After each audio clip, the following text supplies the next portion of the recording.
All right. We are live, I believe. We should be good to go. Welcome, everybody, to the stream. Today is, I think, episode 131. We're going to continue the Rendergraph implementation today. More specifically, we are going to be converting our views to our passes, our Rendergraph passes. And in addition to that, we're also, I don't know that we're necessarily going to get all the way through that tonight, but at least we'll have a little bit better of a view and understanding of, how some of these pieces are going to come together. So what we're going to do is kind of put these things next to each other. We'll leave the view system active until we actually get ready to switch to the render graph, and then we'll sort of deactivate the views and activate the render graph, and then watch how it blows up, right? So, with all that said, I do want to take just a really quick second and thank the supporters of the channel, starting with our partners, ARS Layout, Gerboles Inc., and Patrick Kuhlman. The partners are the highest tier of support on Patreon and YouTube memberships. I would also like to thank everybody else here in the list. They are the other tiers of support on Patreon, as well as YouTube memberships and Twitch subscribers. So thank you all very much for your support. All of the funds for that go right back into the channel, so I really appreciate any support with that. Speaking of support, I also appreciate each and every one of you who is a viewer on the channel. You guys just watching this helps a lot. Interacting helps me out a lot. So I really appreciate each and every one of you that is following along with the project and interacting with me along the way. With that said, I did actually, speaking of upgrades for the stream, I did actually wind up getting, let me see if I can bring this into frame here, the Stream Deck. So that should hopefully help me manage some of the state changes in the stream a little bit better. I literally just got that set up right before this stream, so that's why we're kind of starting a couple minutes late. But hopefully that will help us with that. So with all that said, I would like to remind everybody that this is an interactive stream, so if you guys have any questions or comments, feel free to drop them in the chat. I do keep an eye on that, and will respond accordingly. So thank you guys very much for being here, and let's go ahead and jump into it. So what we have here is we have our view system, which right now is kind of split up into 3 individual views.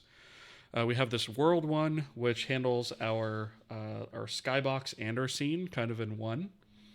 And then we have one for picking, we have one for UI, and then we also have here under editor, we have 2 more views. One for the world editor, which is what renders our gizmo, and then we also have a wireframe available. So what we're essentially going to do is split these out into render passes, and then we're going to take the section that generates the packets, and we're going to sort of jobify those individually so that we have a sort of separation of concerns there, right? And so render passes are only going to worry about the data that they're given. They're not concerned about where it comes from, right? They just have a set of data that they expect, and that's how they're going to work. So initially, for our first pass at this, we're going to be implementing the Skybox pass, a scene pass, which is going to replace our sort of world pass now, because it makes a little bit more sense. It renders a scene. And then we'll have our editor pass, which is going to be basically our editor world pass. And then we'll have a UI pass. The wireframe we'll do, I might do that one off camera, just as an aside, because at that point I think, you guys will kind of get the concept. So the idea is we're going to get this up and running with those 4 passes and get it all hooked up and get it working with that first, then we'll add on to it from there. What we might also do is we may hook this up so that just maybe we start rendering the skybox and then we render the scene. We might go in that order too. I haven't really decided yet. But basically, our first version of this is going to have those 4 passes. So, all right. I hope that all makes sense. All right, so the first thing that we're going to need to do is we're going to be working pretty much exclusively in our testbed lib. And a lot of this stuff will actually wind up translating over to our editor once we're done with that, right? So this branch will wind up merging into main, and then we'll pull main over into our editor branch and continue setting up our editor. So let's see. I guess we'll start with the Skybox. So under... Let me see if I can just do it this way. I think I can just say testbed lib source. Let's put this under passes. And then we'll put, we'll call this Skybox pass.h. I don't really want to put Rendergraph pass. That seems kind of verbose, so I think I'm just going to call this Skybox pass. All right. And then I'm going to go ahead and just write this really quickly. No such file. Does it not like the fact that I did not create the directory? Interesting. Okay, so I guess I have to create the directory first. So I'll just do passes. And then I should be able to write this. There we go. Okay. You would think it would just write the folder and kind of fill that in, but I guess not. All right. So all the things that we're going to need. We'll start, I guess, with the basic defines. Include defines, right? LSR, hello, welcome to the stream. How are you doing? Let's see. So we're gonna need to declare sort of our interface for this. So the first thing that we're gonna need is a forward declaration of our Rendergraph pass, right? We're going to need a forward declaration of Rendergraph pass data. Nope, I don't want that. And we're also going to need, I think we're going to need frame data. And then, since this is the Skybox pass, we're also going to need, obviously, a Skybox. We should be able to forward declare all this so that we don't have to have a bunch of includes in our header file, because most of what we're going to be dealing with is pointers to things. So I think this should be fine. If we have to edit it, we'll come back to it. Okay. So one of the first things that we need to create is we have this notion of Rendergraph pass data, but if we take a look at the definition for this, it has this extended data, and this right here is what's going to be specific data that the pass itself is aware of that is not agnostic of the pass itself, right? So we're going to need to declare, or type def rather, a structure that we're going to call Skybox pass extended data. And Skybox pass extended data. And the only thing that this is going to have to hold is a pointer to a Skybox. So I'll call this SB, right? Whoops, I'm already misspelling things. It's a bad omen, folks. All right. So that is our extended data structure, right? Arguably, we could, in theory, just, have this as our extended data, as just that itself.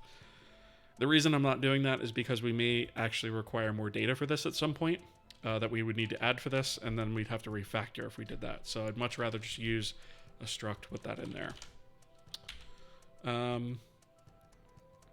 So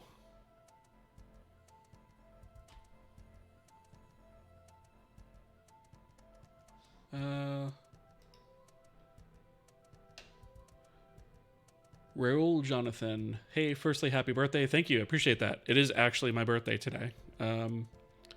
Secondly, noob question. What is a pass in this context? I understand very little about engines. So a pass is basically something that you can think of as a pass over the image that we're rendering to. So we take several passes at rendering different things to the same image, to the same output image. So to put this in perspective, we render the skybox first because it gets rendered behind everything. And then we render the world sort of on top of that. So the terrain, meshes, things like that. We render that on top of the skybox because it's in front of it, right? So that would be another pass. So we render the skybox first, and then we render the world over that. And then in our case, we also have an editor pass, which we use to render our editor gizmo. That's the little thing that allows us to move objects around in the world. So that would really only be necessary for an editor, which is kind of one of the things we're building. And then over top of all of that, you have the UI. So that's your on-screen elements, right? All the things that you interact with. So in a game, that might be your health bar, various, like, say, ammo displays for a first-person shooter, things like that. Or for an editor, it might be all the buttons and controls that you see to interact and change settings and whatnot. So a pass is basically just a literal pass over that that image that we're drawing that gets presented to the screen. And each one of these sort of renders a whole bunch of stuff to that image, one after the other. I hope that makes sense. LSR, thank you. I appreciate that.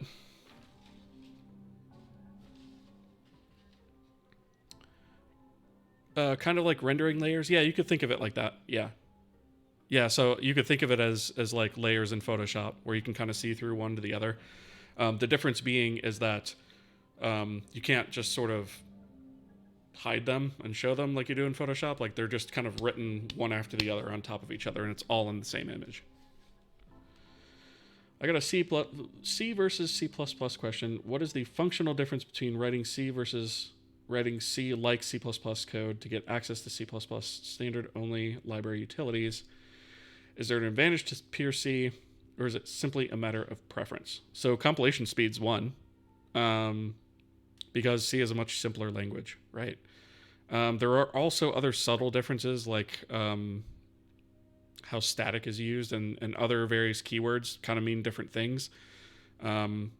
And how you have to have, or how you should have, a void in your functions if you're not actually having any parameters in them, where that's valid in C++ to not have that, but in C it's technically not valid. Yeah, I mean, that's just a couple of things. Yeah, I mean, there's a whole myriad of things. C++ is much more complex, so there's a lot more that goes on with it.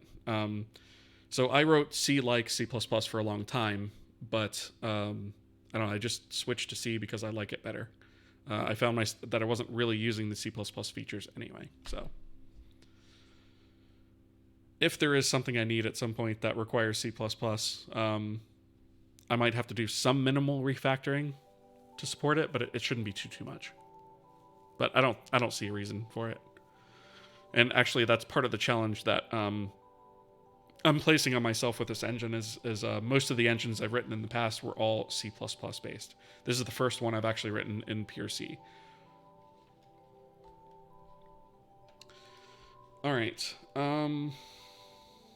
Where was I? So we have our extended data. Now we need to sort of define the interface, if you will. And I use that term loosely. So we need our create. So it's going to be Skybox pass create.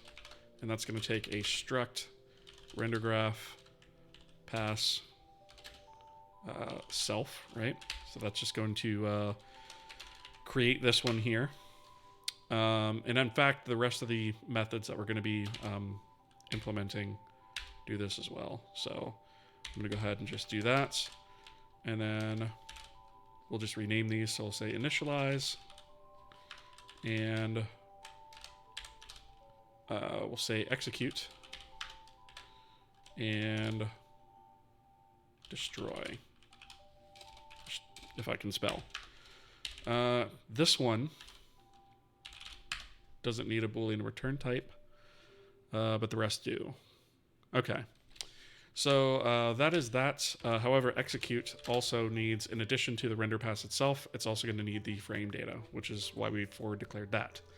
So that's going to be struct. Oh, geez. Typing's an issue for me apparently tonight. Struct frame data. And we're going to call that p frame data. I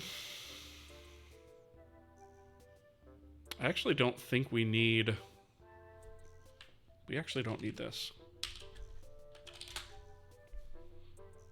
That should be everything the interface requires. So our create will be used to stand up the pass itself, allocate some of the memory it's going to need, things like that, like for our extended data. Initialize will actually be gathering of resources from the GPU, things like that, loading shaders, that kind of thing. Execute will obviously be every frame execution, and then destroy is pretty obvious. It undoes everything that was done between these two. I think that's it.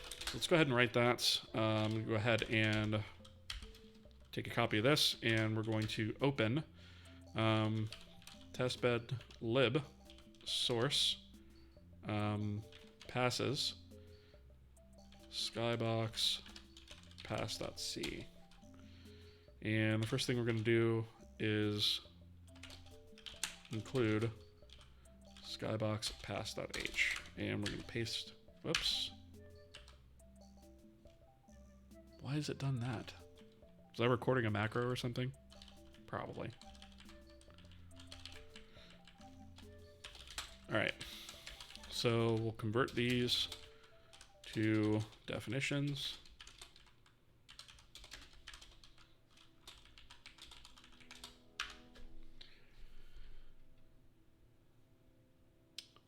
I find it particularly difficult to decipher the template errors generated by C++ compilation. Yeah, template errors are, it's one of those things that you just kind of have to get used to it. Like there's no real shortcut for it. You just have to learn how to interpret the errors, right? There's not really at least I haven't found a shortcut in explaining that. Yeah, they can be kind of a bear sometimes. And I mean, not just for that reason, but I don't use templates. Even when I'm programming in C++, I don't use templates. Namely because every time you use one, you have a separate version of that code for each type that you use it with. And I just don't see the point, frankly. Doesn't really solve any problems. At least in my opinion, right? I'm sure that's going to probably piss off some of you out there, but you know, that's my view on it. Doesn't really solve any problems. All right. So I think the first thing that we need to do is we probably need to include some things that I know we're going to need. So we're obviously going to need core K memory.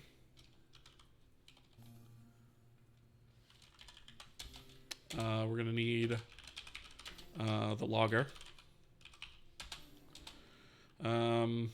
Obviously, we're going to need the renderer front end. We're going to need the renderer Rendergraph, obviously, for those types. We're going to need resources, Skybox.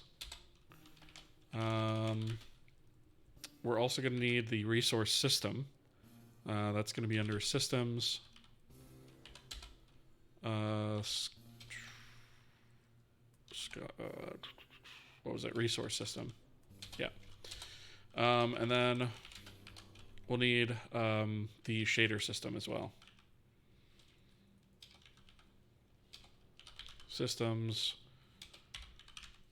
shader system. I think that's everything we're going to need. So if we take a look,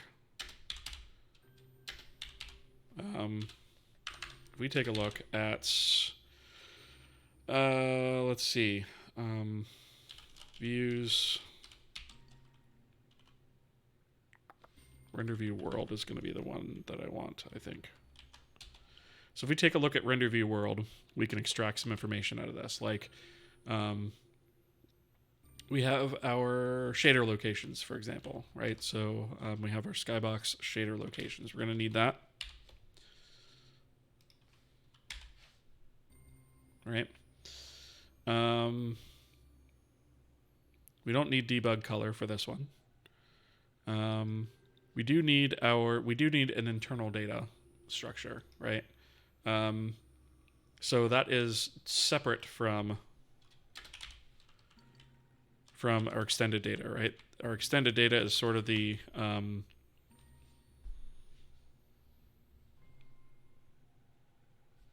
our extended data is the extension of our words. It's been a long day today. Is the extension of our internal data, right? So let me see. Katamoy, hi, I hope you're doing well. Do you know how to use RenderDoc? I certainly do. Yes, RenderDoc, I use it quite often to troubleshoot stuff. So yeah, I wouldn't say I'm an expert with it, but yeah, I know my way around it decently well.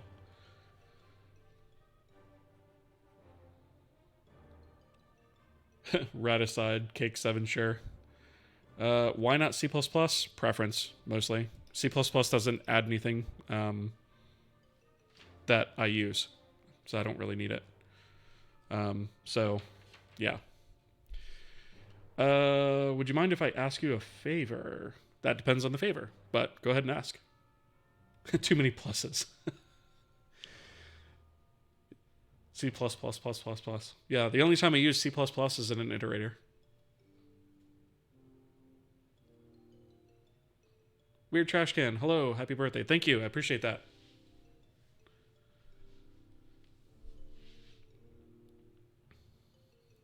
Could I run your program and see if I get the same errors you do? I will not be able to run your program, no.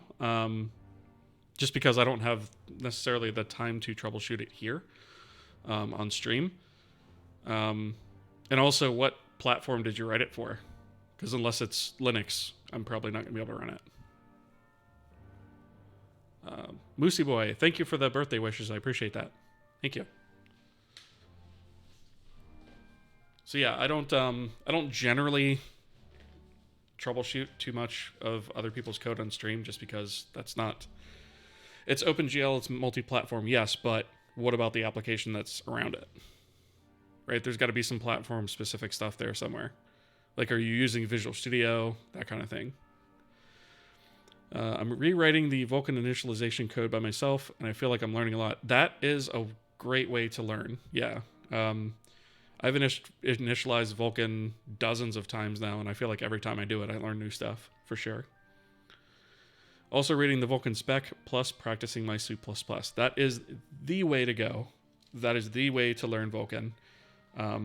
Absolutely. When you're ready to get past just the sort of tutorial phase and get into the more advanced stuff, spec is the way to go. Well, it's exe, so it's just for Windows. Yeah, I'm on Linux here, so I wouldn't be able to run it.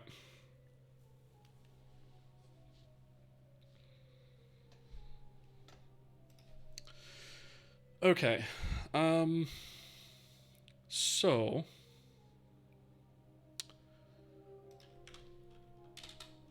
we also need a typedef struct for our Skybox pass internal data.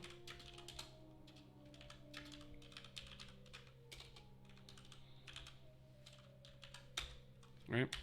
And this is just going to hold a couple of things. So it's going to hold a pointer to the shader.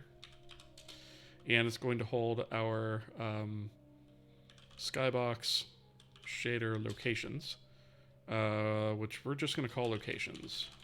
Right?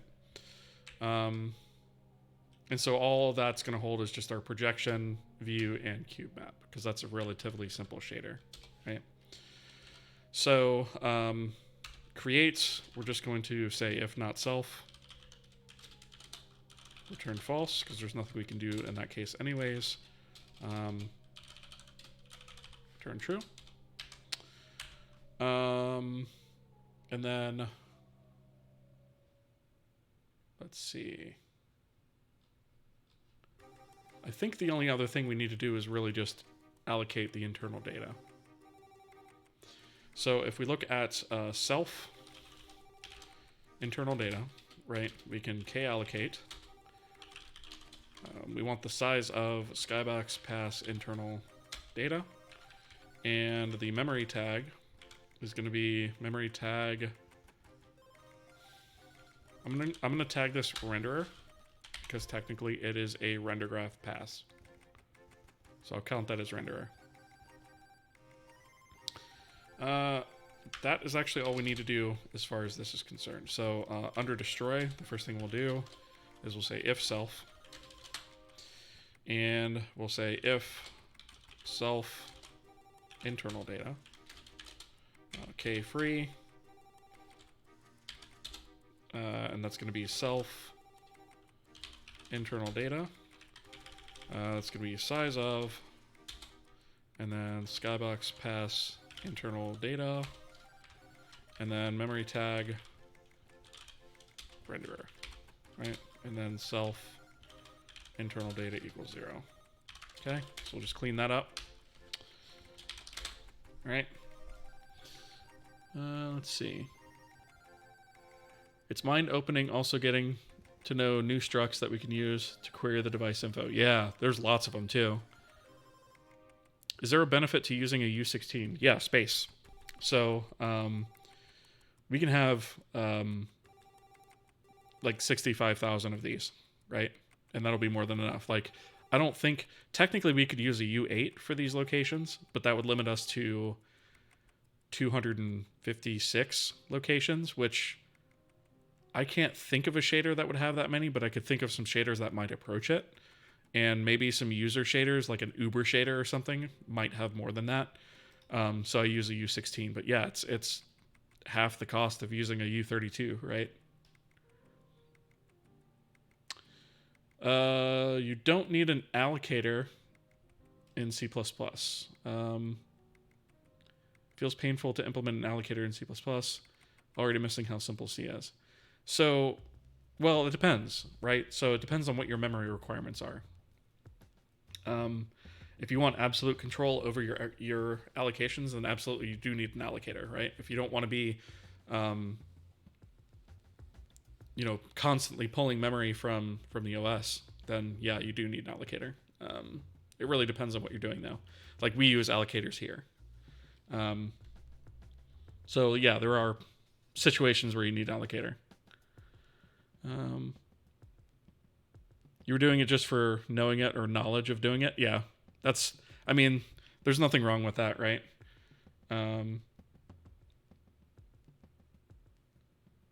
So you're using new a lot for now. Yeah, and see, every time you call new like that and you're reaching out to the OS, like that's not quick, right?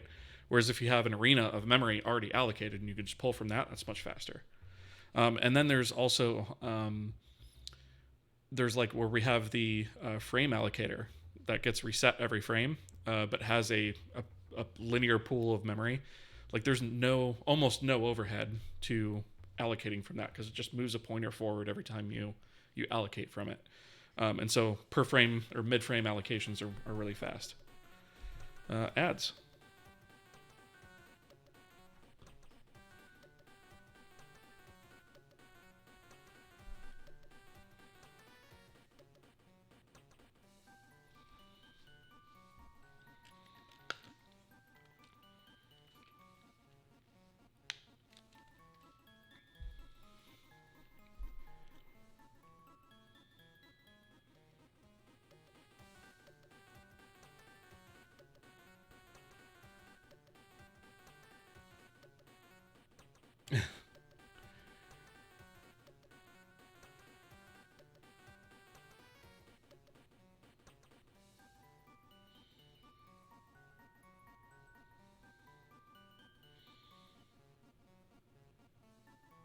You're getting French ads. That's hilarious.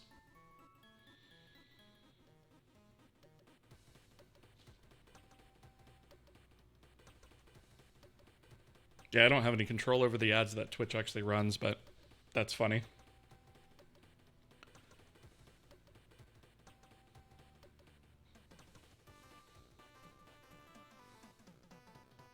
Are you in Canada by chance? Maybe that's why.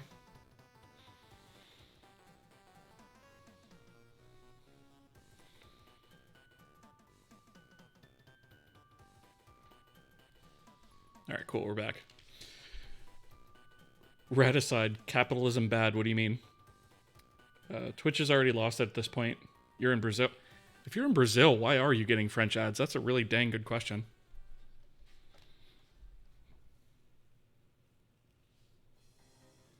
That's really strange. Maybe Twitch is just like, this is what we have, and they just roll the dice or something and just... Yeah, it doesn't make any sense whatsoever. That's really bizarre, actually. All right. So, for our initialize and actually our execute, we're going to do the same test. So I'm actually just going to copy pasta this in here, as well as this. Right. So for initialization, initialization is sort of that phase where we kind of stand all of this stuff up here, up. Raticide, do you get the same 2 ads every time? Yeah, I don't know.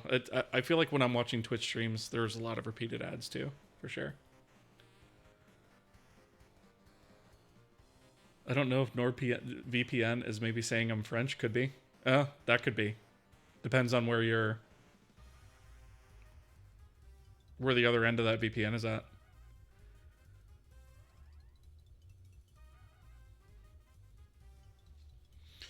All right, so for initialize, the first thing we're going to need to do is actually get a cold cast of the internal data. So we'll just call this internal data, and we'll set that equal to self internal data. And then the first thing that we're going to have to do is set up the render pass. And if you recall, a lot of that information is actually in our test bed. Let's see, I think it was configure render views. So for our world view, we have this render pass config skybox, which is right here. So this is actually, this is going to be mostly what we need, right? So we can just actually grab this all the way to here, because that's where we actually create the render pass. And we can put that here, right? And let's see. Let's call this, we just have this called Skybox Pass. I want to rename this to Skybox Pass config. Make it a little bit more explicit. I think since we're moving this, we're doing away with the concept of built-in shaders and skyboxes. I'm going to do away with that end name as well. So we're just going to call this renderpass.skybox. I don't even know if we're actually going to keep this name, because I don't know if we're going to reference any of this by name. But for right now, I'll leave it. We'll keep all of this stuff the same. None of this should really need to change at all. So that's our color attachments. For some reason, this didn't rename. So this should be config. And then instead of world view passes 0, this is going to be self.pass. And then here we have Skybox view. This should be Skybox render graph pass. And then we'll just say failed to create Skybox render pass. And we'll actually do away with that and just close that off, right? So this will go ahead and create our render pass for us, which makes sense here because the only place that this render pass is ever going to be referenced or used is within the Rendergraph pass itself. So now it's kind of owned by that, and it's all one unit, and it kind of makes sense versus this sort of being here, right? So this eventually will all go away, but we're going to pull a lot of what we need out of here. All right, so the next thing that we're going to do is we're going to load the shader, which is in Render View World. We have to pick that out of here.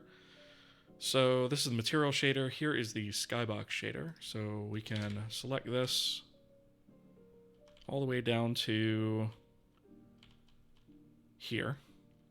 And we'll go ahead and yank that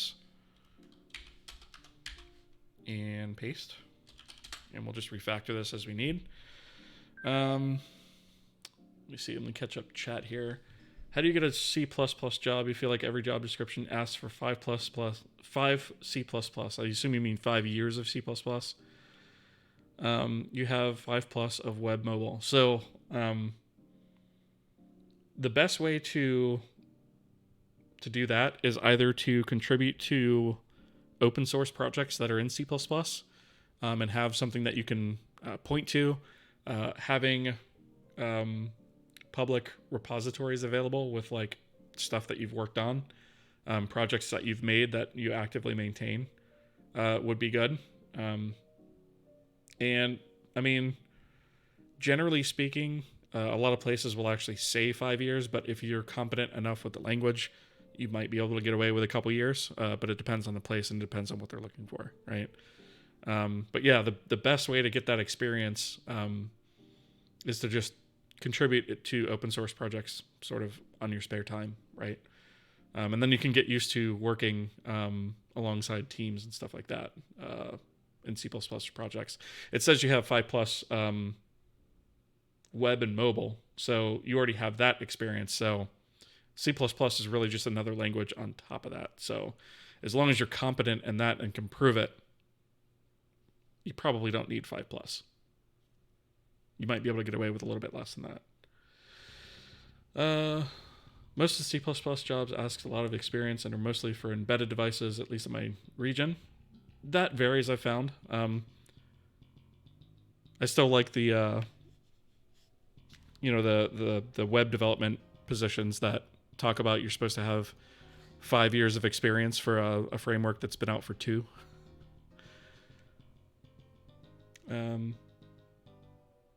Considering streaming my game dev next year, do you have any thoughts on which platform to go with, Twitch or YouTube? So I technically use both. So what I do is I stream on Twitch, and then I upload all that stuff to YouTube to archive it, right? So I'll just drop those links here in the chat, right? So there's the YouTube channel there, along with all the other stuff. And so, yeah, I use both. I also create videos on the YouTube channel that are outside of this stream. But as far as the streaming like experience goes, Twitch is a much better platform for it, simply because it's the discoverability is much better, I think. YouTube is definitely still tailored to pre-recorded, edited content, I think. Is your engine using C++? Is your engine using ECS? What are your thoughts on ECS? So actually, somebody said something hilarious. I think it was in Coffee's stream earlier today. That they call an ECS an entity complication system, and I absolutely love that because I think it's true. So I would say 90% of small games out there do not need an ECS. It adds more overhead and more complication than is actually needed for the project. Now, if you're working on some sort of large title with a large team of people, then maybe it makes sense. But personally, I don't think an ECS is needed for every project. So the approach I'm going to take with Kohi is the ECS is actually going to be a plugin. It's not going to be included in the core logic. It's going to be included via a plugin. So if you want to use it, you include the plugin. If you don't want to use it, you don't include the plugin, and it's that simple. So we are going to be eventually making an ECS, but it's going to be as a plugin. It won't be a part of the core. So I hope that answers your question. Web developer jobs required 10 plus C development experience and direct register programming. Yeah, no kidding. Yeah, I feel like some of the web developer jobs just list off, like, they just ask, like, ChatGPT, give me the name of a bunch of frameworks, and they just kind of drop that list of frameworks in there. Like, they'll start asking you things like, you know, how to implement a hash table or how to invert a binary tree or something like that. And then all you'll do when you actually get to the job is just edit CSS all day long.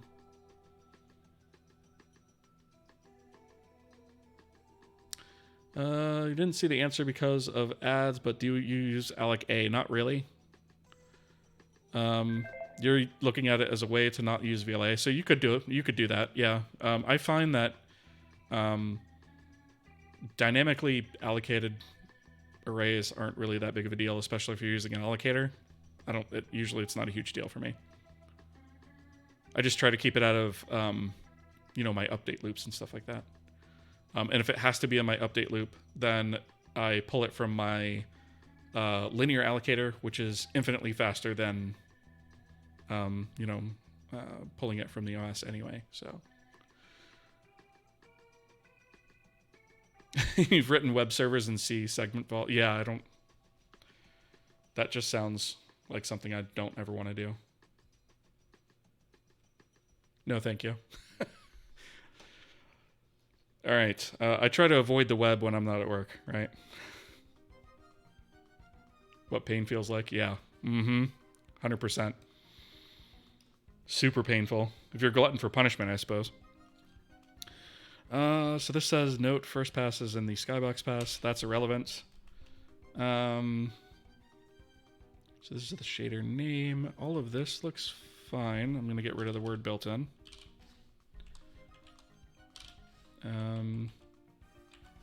Let's be a little bit more specific here. Let's say resource. And then we'll say create Skybox shader. This is going to be self pass.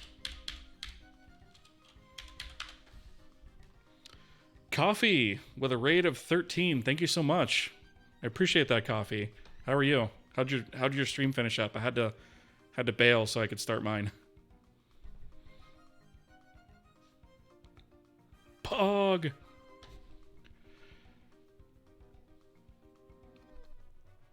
Got a texture easy clap. Nice. Nice. Yeah, I'm sorry I didn't see that. I know you were working towards that. But I had to bail before you actually got that working. With the help of chat. Yeah. Yeah, getting through that your first time with Vulkan is definitely an uphill battle, you know what I mean? But like, I would say after you've done it 5 times, it starts to kind of make sense and sink in. But like I said, I've implemented, or I guess I should say initialized Vulkan a couple dozen times at this point, and I still learn something new every single time. Every single time. Let's see. Opening sockets and listening is easy. Parsing query params without buffer overflow is hard. That shouldn't be too bad, I wouldn't think. I'm just catching up on chat here. I did a boot camp learning web dev, but later discovered I much prefer low level and clock cycles. Heck yeah, that's what's going on. So I should actually stop for a second and give a intro to all of our raid members here. So first off, welcome. If you guys are new to the stream, welcome and thanks for being here. So this is a project where we are implementing a game engine completely from scratch in C using Vulkan as our rendering backend. And so that's what we have here. It's called the Kohi game engine. It's a project that's been in progress for about 2.5 years at this point, something like that. And to date, we basically have, let me see, I wonder if I can actually run this or not. I'm in the process of adding stuff, but I think I might actually have a built version of it ready to go. So let me see if I can run it. All right, so we have, the ability to load up a scene. We have multi-threading for mesh loading, things like that. Nothing's really been too heavily optimized at the moment yet, so it's not the quickest thing, but we have multiple viewports available. We have the ability to, manipulate objects within the world. So we have a gizmo that we added recently. We have the ability to, rotate it, scale it, things like that, even non-uniform scale, right? And so we're basically just building the groundwork here and adding features on top of it. So what we have right now, our architecture is, I'll just pull up our sort of file view here because it's the easiest way to sort of explain it. So everything in this project has been written from scratch on either on stream or on the YouTube channel where this series began, with 2 exceptions. So under our engine source, there are 2 files in this vendor folder which are temporary, and I'm using the STB image and the STB true type libraries, and that's for loading images like JPEGs, PNGs, and so forth, and then fonts for this one, just because both of those things are quite involved, and I didn't really see the value in doing that from scratch right away. Eventually, when we have our own binary format for these 2 things, these libraries will be coming out of the core and go to our external tool set. And so, we have the ability to load meshes, multiple render passes. Pretty soon, we're going to be multi-threading our renderer. We're actually in the process of adding a render graph right now and replacing our current view system with that, so that we can finish standing up an editor application. And then we're actually going to start making a game very soon after that. So if you're interested in more about the project, there is a website, which is kohiengine.com. And I'll just pull that up here. And so this is sort of the homepage for everything here. It's got the YouTube and Twitch links on it. We have auto-generated code documentation that gets run every time something gets pushed to the main branch. So if you're curious about any of these things, you can kind of come in here and take a look at those individual things, and we have documentation on all that. We also have a link to the GitHub project. So this is a completely open source project. It's Apache 2.0 license, which basically says you're free to use the code however you want. You just have to make sure that you credit me when you use it, and that's it. We've got a bunch of information about the project here. We also have a wiki that I'm starting to set up. Come on, GitHub. There we go. Within that, we have a roadmap that has a list of features that are coming. This is not exhaustive, but it's some of the things that we're going to be covering. And then we also have additional renderer backends that we're going to be covering, things like that. And then a whole UI system that we're going to be building. And then we also have a list of all the features that we've actually completed so far. And this is that list of features. So we've actually come a long way so far. So that is basically the 30-second intro, or I guess the 2-minute intro, right? So I hope all that makes sense. Welcome, everybody, for those of you who are new. And let me just catch up on chat here, and then we'll get back to it. Multi-threading the renderer. Yes, we are going to be doing that. So we're going to be separating things out like uploading mesh data and whatnot. We're going to be separating that out to be multi-threaded. And we've already kind of made some preparations for that, and there's just a few things that we need to add. But yes, we will be multi-threading the renderer. And each individual render implementation, so right now we have Vulcan. Vulcan will be multi-threaded. DirectX 12 will be multi-threaded. DirectX 11, if we choose to implement that, may not be. OpenGL probably won't be if we implement that, and I'm not sure about Metal yet. So we'll have to see, but it can vary per renderer, and then we actually have an interface point via the renderer front end that tells us whether or not we're doing that. Incidentally, architecture-wise, so we have the engine is where all of our core code lives. That is a shared library. We also have a testbed application, so that's the application that consumes that engine library. We have a hot reloadable testbed library that we're currently working in right now, and that is where all of our game code sits, or our application-specific code sits. So our testbed is basically what we use whenever we're adding features to the engine. We test them in the testbed. We also have an editor and an editor lib that we've started here, so that's another application that points to the engine. And then eventually we'll have a game project as well. Last but not least, we also have a couple of other things here. We have some tests that we've done. We've written some unit tests for things. We've written some tools for some conversion of data, things like that, compiling shaders, things of that nature.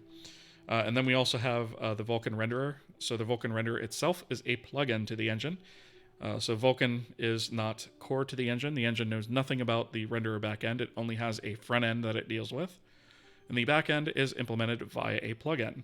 So if you want to use Vulkan, you reference the Vulkan plugin. If you want to use Metal, you reference the Metal plugin. And it's up to the application to decide which one gets used. Okay, yeah, I think that's the overview. Okay. Low level seems so much cooler to write. Like, web has so many abstractions, which I understand why they exist, but I also feel like I'm not learning stuff 100%. Yeah. The problem with that is you have abstractions over abstractions over abstractions. If you take a look at any node modules folder in any decently sized project, you'll know what I mean. Okay. With physics, will you implement it yourself or use a library like Bullet or something? So we're actually going to do both. We're going to implement a very simple physics engine just to kind of get our feet wet and understand a way of implementing a physics engine. But when it comes to something that will probably ship with a product, we'll probably wind up using a commercial one like physics or something like that, right? Just because a physics engine is pretty involved and you can spend years writing one of those just alone, right? So we will, again, wind up doing that similar to how we did with the renderer. It'll be a plugin. DirectX 11 feels like a nice API to make things on. Yeah, it is. DirectX 11 is pretty good. If you're starting with DirectX, DirectX 11 is the way to go, because DirectX 12 is a lot like Vulkan. Very complicated. Just get your context everywhere and be happy about creating stuff without 1K lines of code. Yes, until you get to 12. All right. So what we're in the middle of now is we are creating a render graph. And that is going to be so that we can essentially configure an individual frame. And unfortunately, I did not think to save off the picture that I drew on the previous stream that had all of this stuff sort of laid out and how that's going to be sort of presented. Although, I think I did... Did I add in here? This is all the view stuff. This is what we're replacing. I don't remember where I actually left off on. Yeah, I don't think I've written this yet. So eventually we'll be connecting all the dots within testbed main, right? But basically the overall premise is that we're going to have some global sources for like our color buffer and our depth buffer. And then we'll have render graph passes, which have sources and sinks. Sinks basically accept a source. So we would plug in a frame buffer, like a color attachment source into a sink for our Skybox pass, which is what we're writing now. And then that would output to a source which gets plugged into the sink of the next pass. And it just sort of continues on like that. It is my birthday today. Yes, it is actually my birthday today.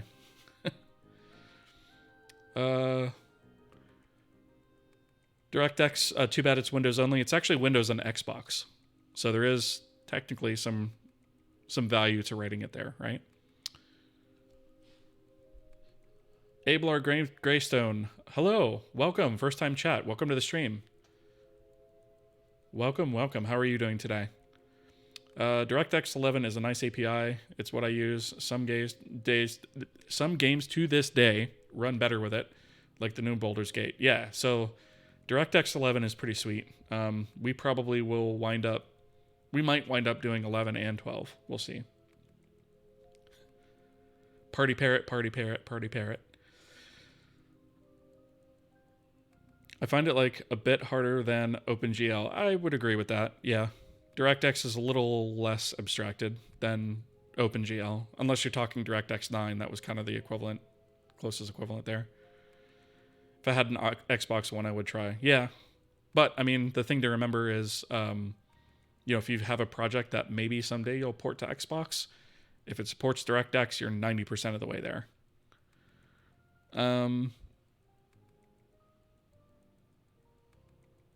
Your main computer is Linux, so you haven't tried it.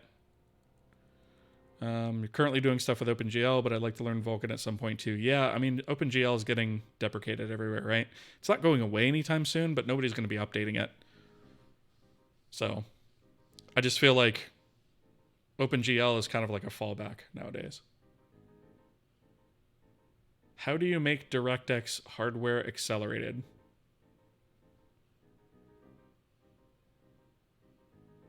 DirectX uses hardware acceleration? I'm not really sure what you're asking there.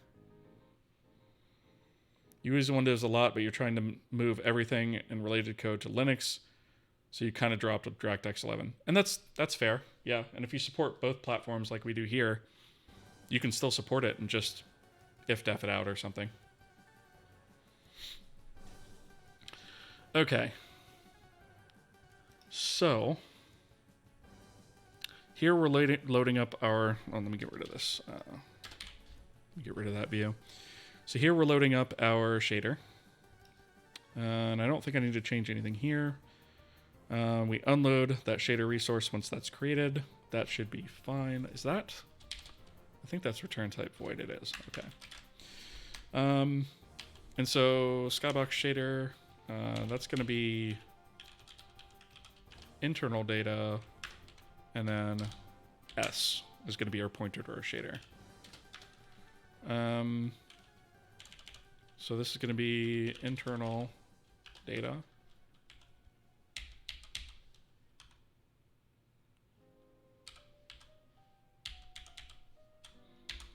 And this is just going to be Skybox locations.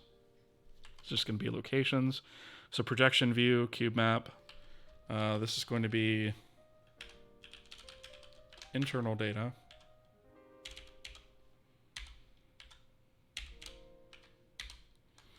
And then S. Okay. So at that point, we have a pointer to the shader. We have the shader locations. And so I guess the next thing to do... Actually, I think that's all we have to do. So we've stood up our render pass. And then we load our shader. And we pass it that render pass. And that should be good. Oh, ads.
So, okay, we are back. Coffee, how many pipelines do you have? So that's a loaded question, right? Because we actually support some,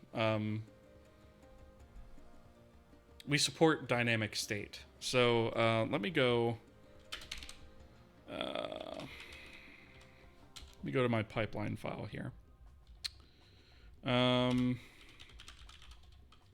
Dynamic state. So I've got all kinds of crazy logic in here to handle various different levels of support. So we support dynamic viewport, dynamic scissor.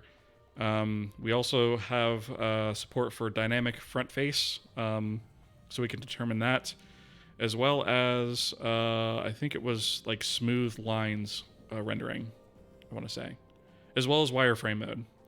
So for each of those things, if you are on a Vulkan implementation that supports that natively, meaning you're on Vulkan 1.3 plus, you're good to go.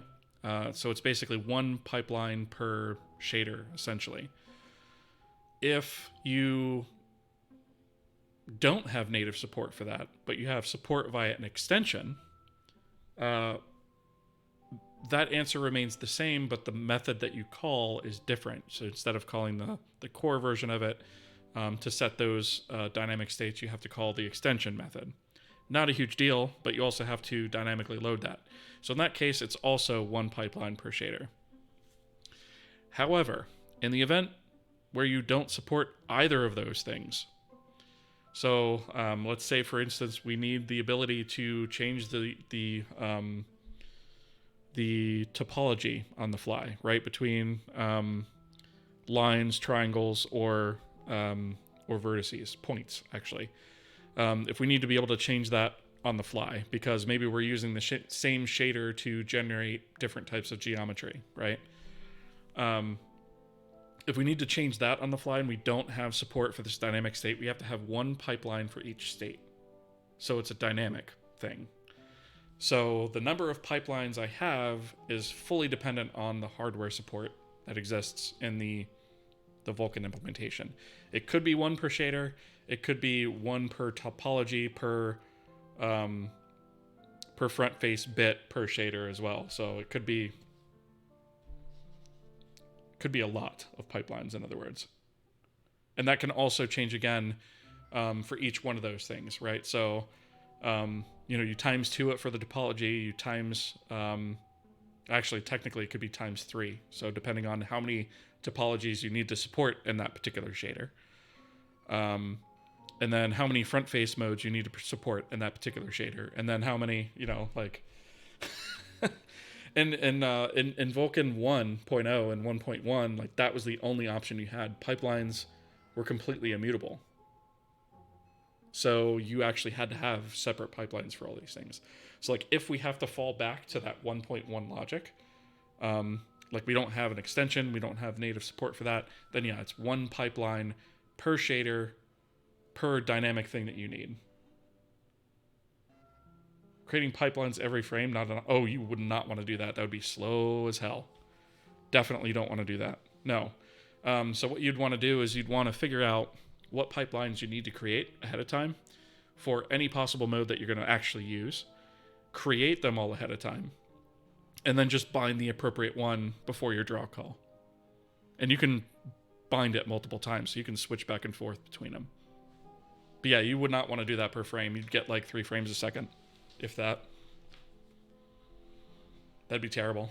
In fact, I don't even know if you could do that reliably, because it takes time to actually create the so like you'd have to wait until the pipeline was created before you could like even start a command buffer or any of that stuff, because you wouldn't have a command button, like you wouldn't be able to bind anything, right? That'd be super ugly. You would not want to do that. Trash can, you got a French ad again. That's hilarious.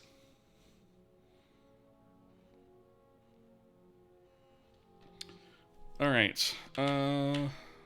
So we have implemented or initialized this. So now we have to move on to the execute.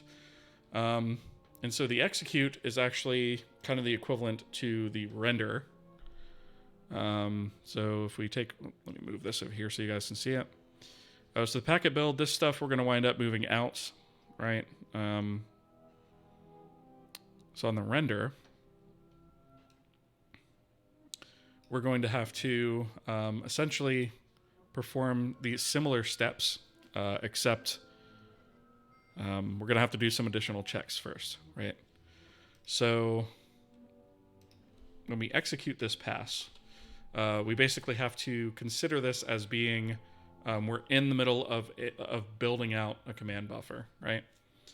And so I think probably the first thing we're going to need to do is cold cast the internal data.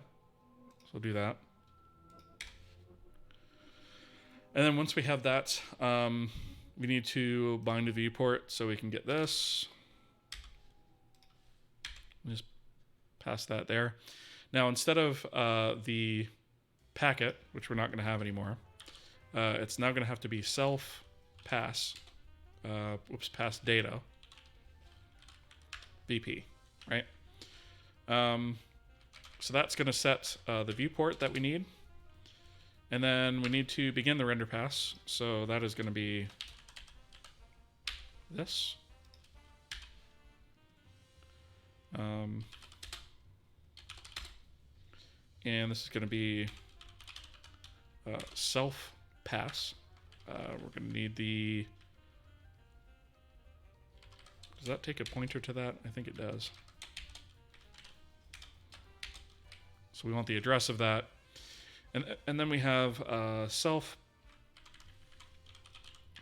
pass dot targets, sub pframe data render target index. So that looks fine. This is going to be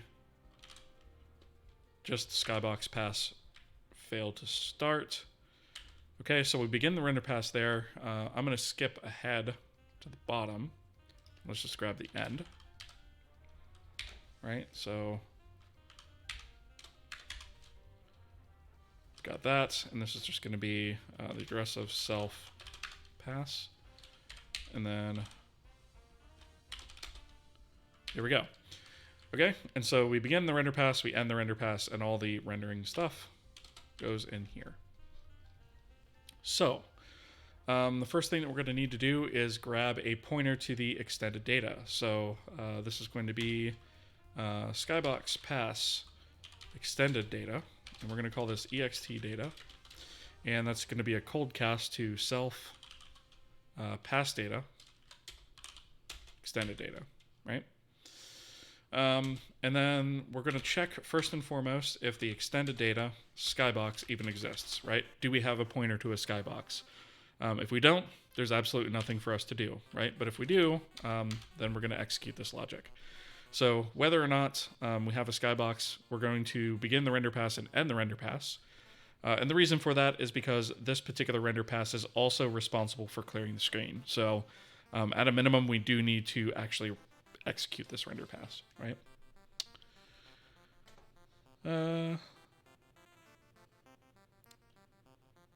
So each computer should have its own drivers. Yes. So that DirectX can take advantage. Yeah, so it's up to the GPU manufacturer to implement DirectX, right? It works the same for any of the graphics APIs, right? Whether you're talking OpenGL, DirectX, Vulcan, all of the graphics card manufacturers themselves are responsible for writing those drivers. So NVIDIA, AMD, Intel, they all write the drivers that implement those graphics APIs. All right, so I think we can actually grab some more of this. Let's see, so we should be able to grab this, and then we'll apply the globals. Let's see, and I think actually we can do the instance stuff as well, the sync stuff as well, and then the actual draw. So actually we can grab this whole section. Some of it's going to have to be refactored, but most of it will drop right in. So let's go. This is going to be internal data. And then this is going to be SID. Whoops. There we go. So we use the shader.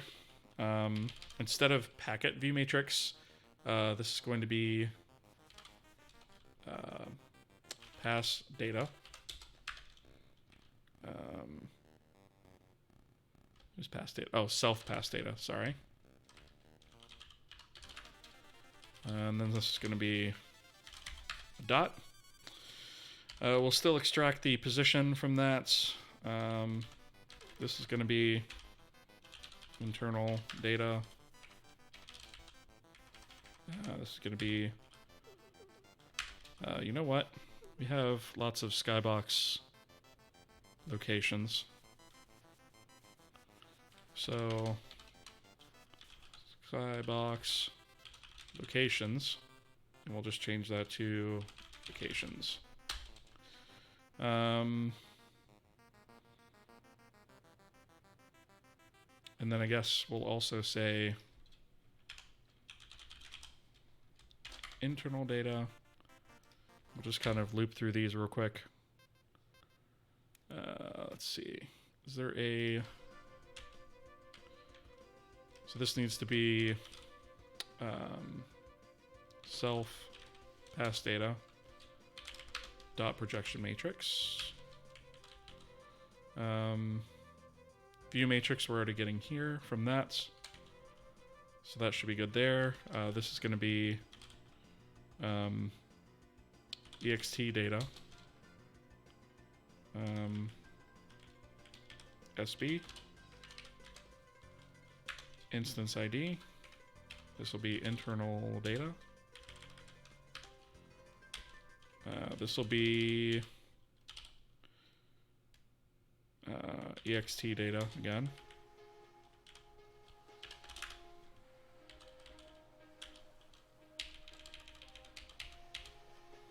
Ext data.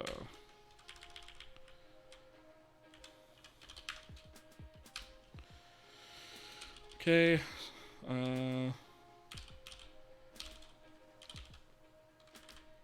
Ext data. Skybox.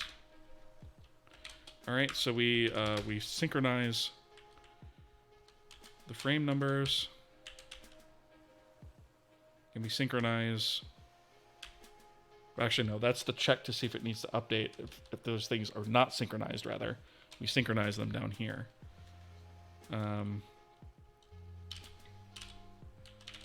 So this is going to be ext data. This is going to be an arrow. That's going to be an arrow. So we synchronize them there. And then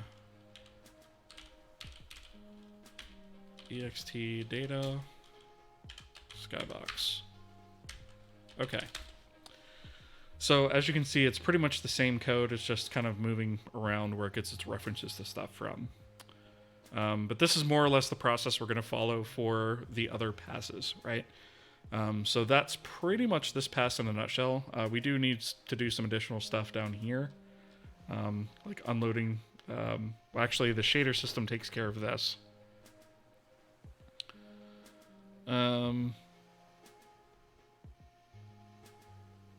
That might actually be the only thing we have to do. I did just realize, though. Is this... I wonder if that's actually using that array internally, if we're leaking that memory. We might be leaking it. I'll investigate that later.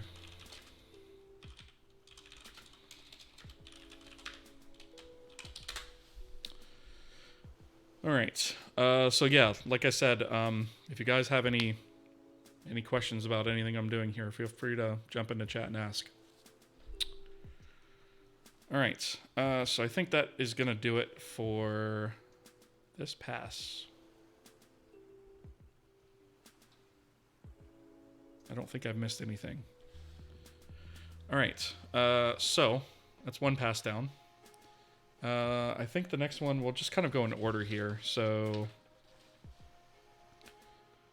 the next one is going to be our scene pass. I don't know. Maybe if I actually have this kind of drawn out here. So maybe I can kind of show you guys what I'm sort of referencing here. So yeah, I actually have entity complication systems. So if you guys are thinking about using an ECS, think about that for a second. But yeah, this is basically what our frame is going to look like. And I know this is probably really hard to see, but that's essentially what we're looking at, right? Each one of these things here are passes. So Skybox pass, scene pass, editor pass, and UI pass. We have our color and our depth buffer up here, and then those plug into the Skybox, or the color plugs into the Skybox. Both plug into the scene, both plug into the editor. The color plugs into the UI, and then that eventually outputs into a global sync for a back buffer sync. And that is what completes the frame, right? So that's just a review of kind of what we're dealing with here. So let me switch back to the code view. I may be a little bit late with this question. Maybe it's obvious, but what is a render graph? Well, a render graph is quite literally what I just showed you, right? So it's literally a graph of, and I'll switch this back, actually. So it's drawn or represented graphically, kind of like this, right? And so basically this is the configuration of an entire frame, right? So you can think of this outer box here as what happens in an individual frame, right? And so we go through all of these steps or these passes for every single frame, right? And then once we get down here, that's what gets presented, right? So each one of these passes essentially renders to, in this case, at a minimum, the color buffer, in some cases also the depth buffer with these two guys. And all of this stuff combines to make a single frame. And so a render graph is basically our representation of that. And the reason we're calling it a graph is because eventually we're going to have the capability to configure this in a configuration file and or maybe a graphical editor down the road. I haven't decided on that yet, but if we get this, like this is the hard part, the configuration is the easy part. So I hope that kind of answers your question. All right, so let's move on to the scene pass. So I'm going to open testbed lib source passes, and I'll call this, I guess, scene pass. Right. Oh, you know what? I just actually remembered something I forgot to do in our Skybox pass.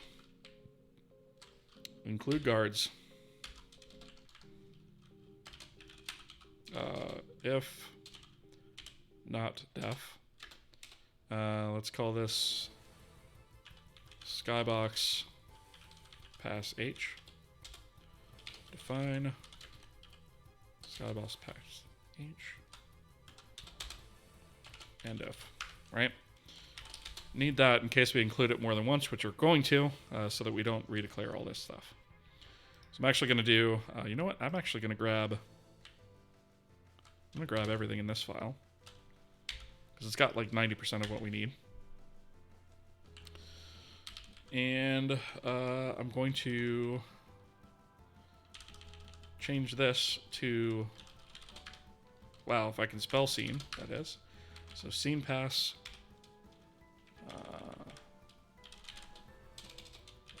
Scene pass. All right. We still need defines. We still need these things for declared. Skybox we do not need. And we're just going to rename this to scene pass extended data. Scene pass extended data. We'll remove that for now. And then let's do Skybox pass, and we'll rename that to scene pass. Okay, so our scene pass is actually going to look a little bit like our world pass did before. So we have these different counts of things that we have, like our geometries, our terrain geometries, and our debug geometries. We're going to need those, as well as some other sort of global data. So I think the way that I'm going to do this is, first off, we have that render mode. And that is, to refresh, I will show you guys, actually. So the render mode is that sort of where we can hit Control 1 and go to lighting only mode, Control 2 to show normals, or Control 0 to go to normal mode, to regular mode. That is what that is for. Let's see. Gotcha. So it's basically a wrapper around all the render passes. Essentially, yeah. But it handles drawing all of the things within that pass as well.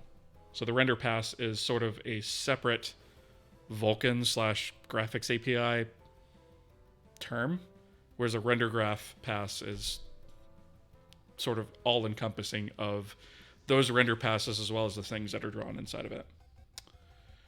In 2023, software devs shape everyone's life. Wait. Oh, is that a political post? Man. Let's just delete that. No political post in here, please. All right. Yeah, that's going to be your first warning. Second will be a timeout, and third will be a ban. Like, I don't do political posts in here. FYI, read the rules. Okay, Mighty read a cool article. They implemented a render graph, but ran an algorithm to combine Vulkan subpasses together by analyzing dependencies. Is this something you'll do too? More or less, yeah. I don't think I'm going to do it with subpasses, just because I don't find that much value in subpasses. They're kind of a pain in the butt. But yes. Ultimately, like what we have right here is a very simplistic version of it, just to kind of get something up and running. But eventually we are going to be doing dependency checking. And that is what's going to determine the order of what gets drawn. So we're not going to be, right now, the order that all of these passes are put in is what determines what gets drawn when. But eventually we're going to have dependency handling that checks all that stuff. So I hope that makes sense.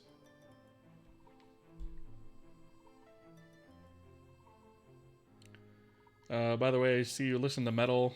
Have you ever listened to deathcore and stuff like that? Sometimes, yeah.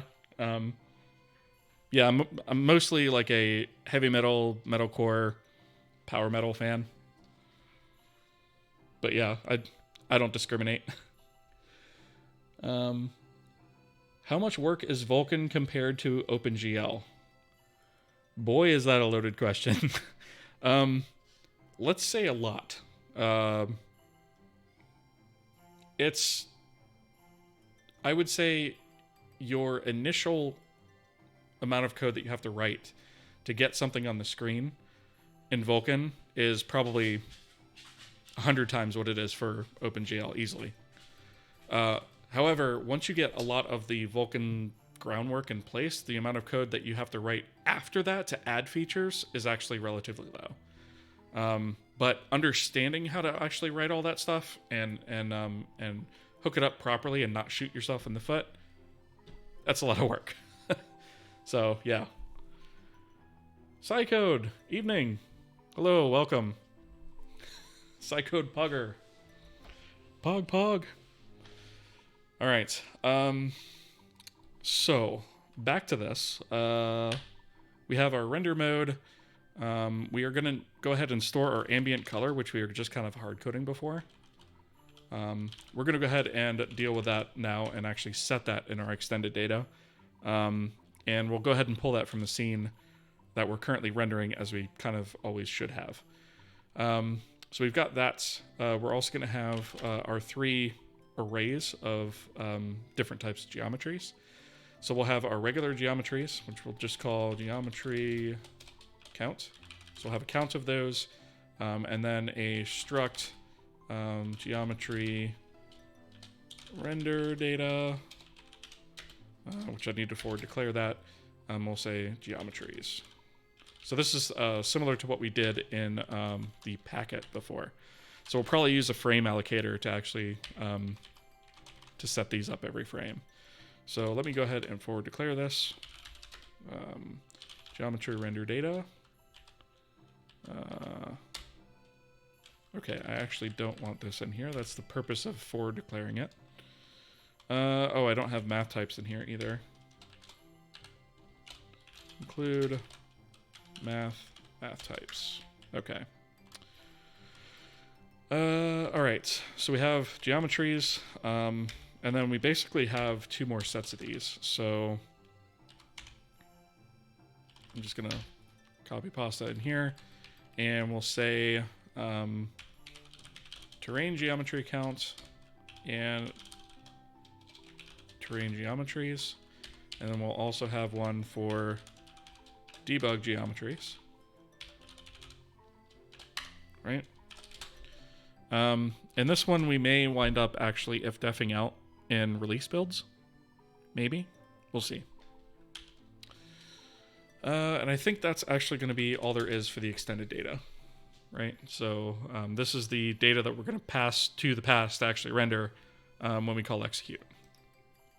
I think I've covered all the bases there.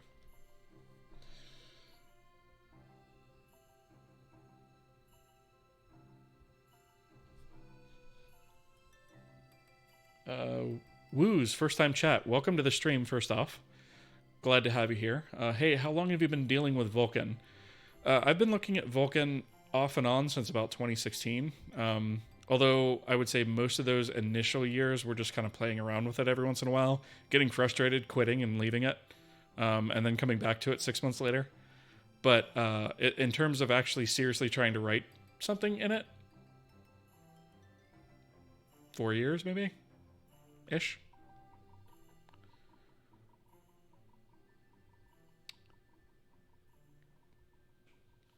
Got the batchest emote on screen last minute. Let's see. Oh boy, I feel like a true developer now. I'm using NeoVim. Awesome. NeoVim is the way to go. I love NeoVim. I only use this, which shall not be named, as my debugger.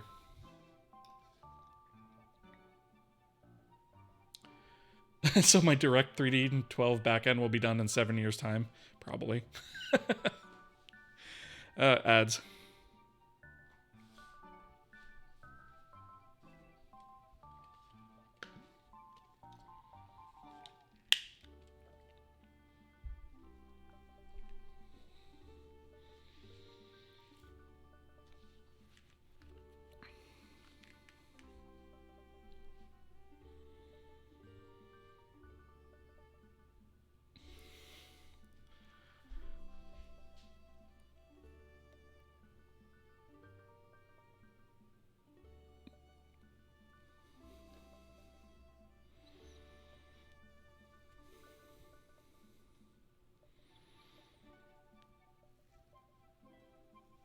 You finally got an ad in your native language. I'm assuming that's Brazilian Portuguese.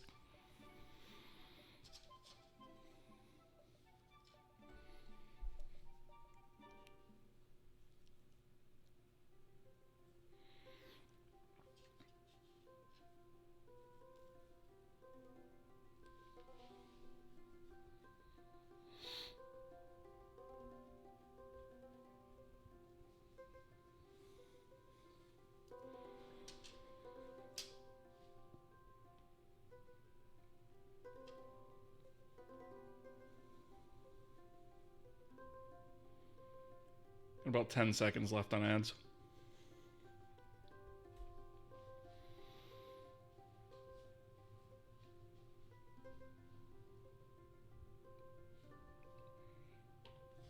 All right, we're back.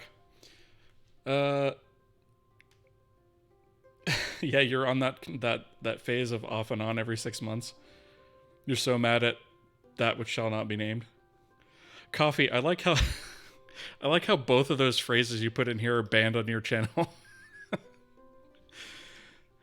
I would do that here, but I get so many people asking me about both. I feel like it would just be like silencing people all the time. Maybe eventually, though. Trash can, you got a add in your native language, so I'm guessing that's Brazilian Portuguese instead of French this time. Do I prefer NeoVim over Vim? I've only used Vim, so I don't know. Yes, I do prefer it. Just because it's a little bit more modern. You can configure it with Lua, which is nice, which is what my config is actually written in. Yeah, I find it better, objectively.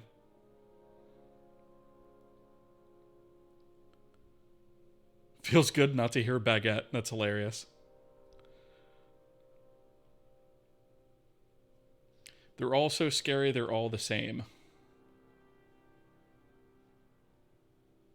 What do you mean? What's scary? You mean like Vim and NeoVim?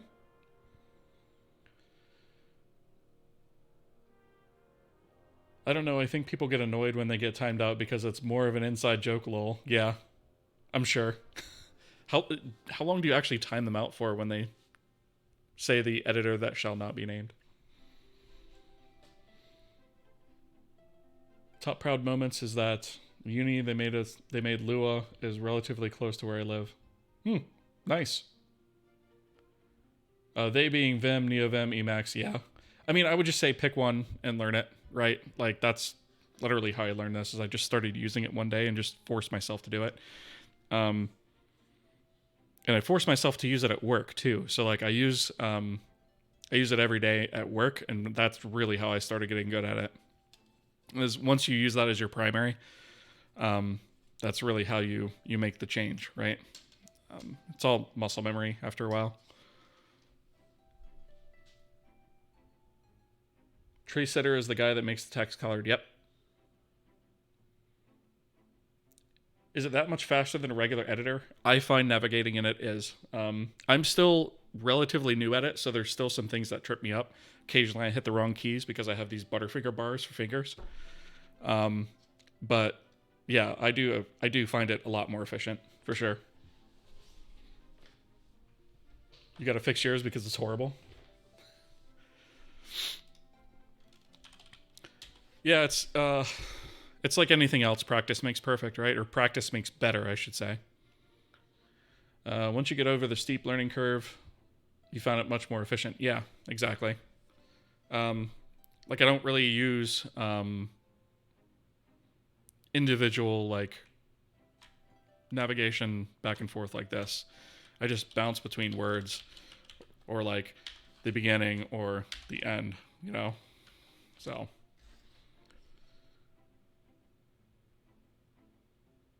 Raul. In the first week, I was trash at Vim, NeoVim. Like I was learning to type in it for the first time. After learning a few commands, there's no turning back for me. Yep, exactly. Yeah, once you... And the joke is, like, once you figure out this, right? Like, how to quit Vim. Like, that's always the joke, right? It's like, how do you quit Vim? Once you figure that out, you're good. All right. So... We've done this. Let me go ahead and create testbed lib source passes scene pass.c. What do you mean you found a... What? Did I already create the file and just forgot about it?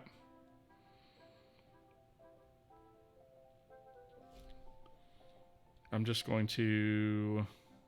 I'm going to delete it. Because whatever is there, it should not be there. So, all right. So let's go ahead and paste this. And then include scene pass H. And I guess we'll probably go ahead and just like include all the same stuff that we did on our other pass. So, see, there's an example right there. I hit the wrong buttons. So Skybox pass C. I'm just going to grab all of this.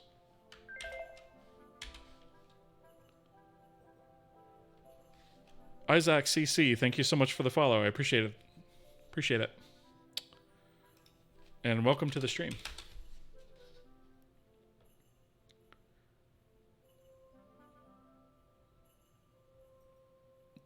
You had to forcefully learn how to quit Vim while you were trying to install Arch. Oh, that's awesome. That's like that's the what do they say, the inner circle of hell or whatever. Learning Vim and Arch at the same time. Yeah, I mean, go big or go home. That's what I'm saying, you know. Arch is how we do it over here. All right, so let's convert all of these to definitions. All right, and obviously for creation, if not self, return false, otherwise return true. And actually we're going to need the same block for this guy and this guy. And then for this guy,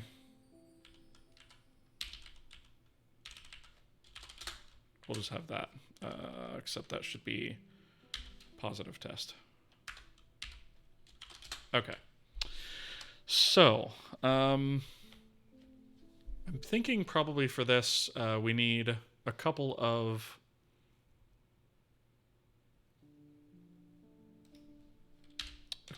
structures.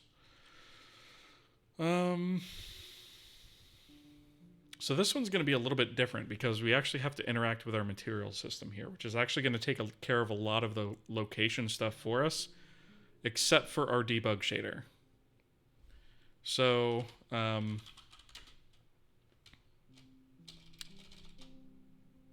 yeah, I better include, actually,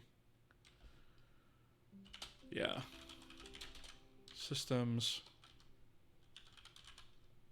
material system. We're going to need the material system here as well. We don't need the Skybox. Right. So, whoops. So we're going to need to type def structure. We'll call this debug shader locations. Debug shader locations. And this is going to have U16. Oops. Wow. U26. That's a new type of integer. Projection. U16 view and U16 model. Right. We're also going to type def struct, and we're going to call this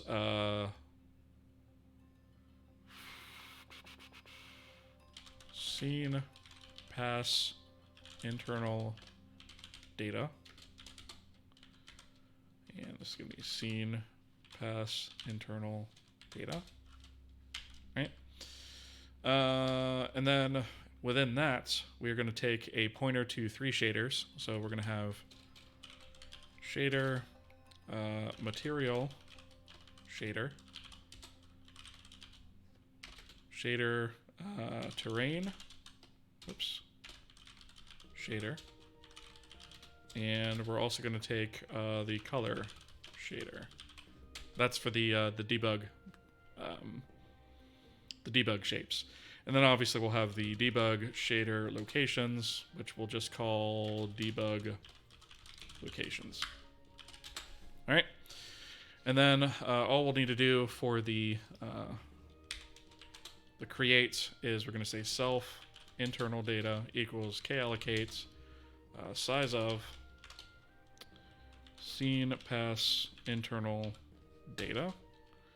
And then memory tag will be memory tag renderer. And that's all we should need to do for that.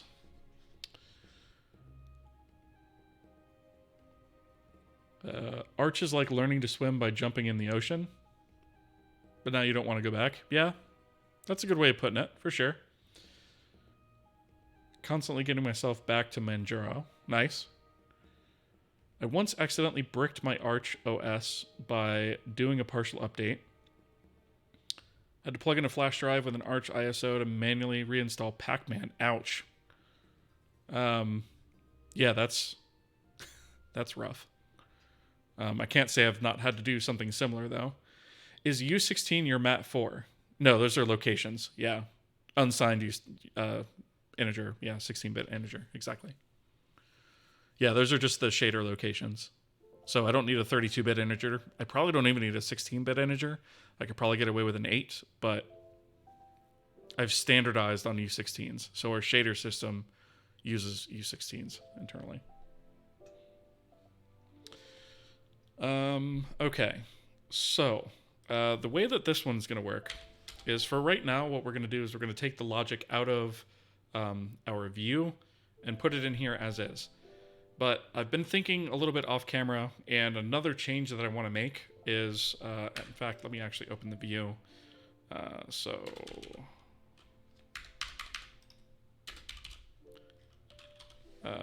This one. So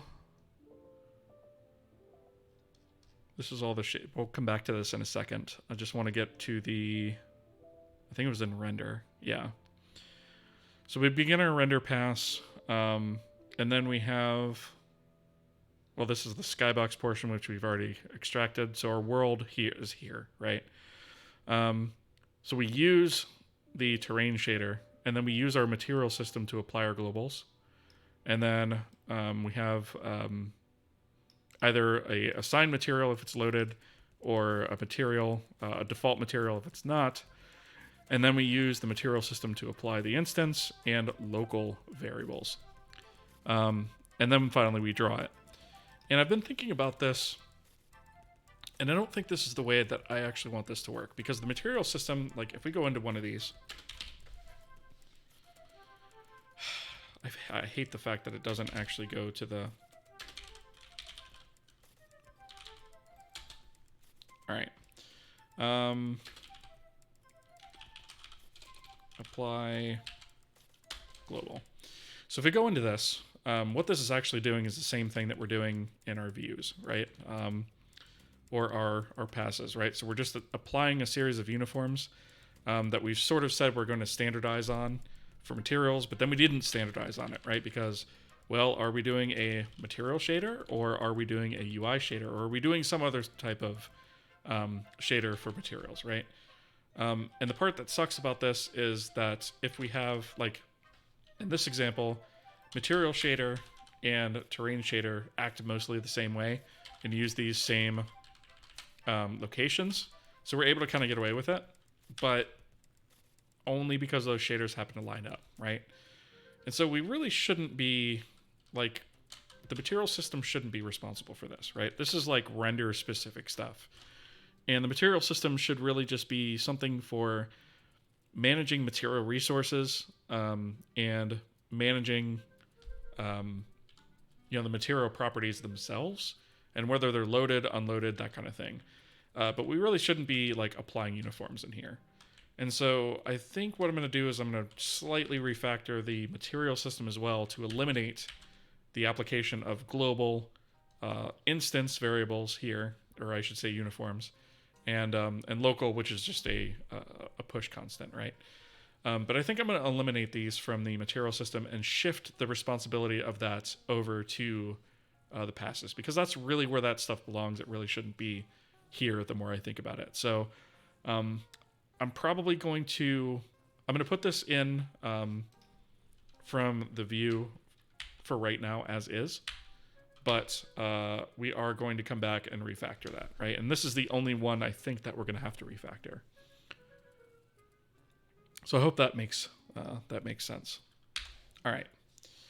So the first thing that we obviously need to do is we need to begin the render pass. So I'm going to do like I did before and begin and end it. So this is going to be self pass, and I think that needs to be the address of that. And then self pass, oops, targets. And then we have, oh, wait a minute. I've gotten ahead of myself. This belongs in render. I was like, why don't I have frame data? It's because I'm in initialize. That doesn't belong here. It belongs here. And we'll come back to this in a minute. Let me actually get rid of this before I forget, though. We're still in initialize. Jumped a little bit ahead. So I think what we're going to want is basically like what we did in the Skybox one. So we have this material shader here. So we're going to want to get this. Yep, all of this. We're going to want to get that in there. But then we need a render pass, right? Which we actually haven't created the actual render pass itself. So we actually need to go back to testbed main and configure render views and come down here and grab our render pass config for our world. So that's the render pass config, the color attachment, the depth attachment configuration, as well as this call to create. So we need that here as well. And let's just, to make this a little bit cleaner, load material shader. Okay. So, this is world. We're going to rename this to scene. So we want to rename this, and we're going to call this scene pass config. We're going to get rid of the built-in naming convention. This one, we do clear the depth buffer and the stencil buffer, but we do not clear the color buffer. Everything else should be pretty much what you expect, right? So we have two attachments. Those two attachments are here. So let's just rename them to actually make a little bit more sense, though. So let's call this scene target color.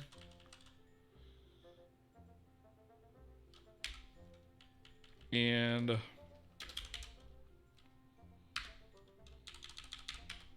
scene target depth. And then world pass is going to be scene pass config. And instead of world view passes, it's going to be self pass. Oops, just pass. Okay. So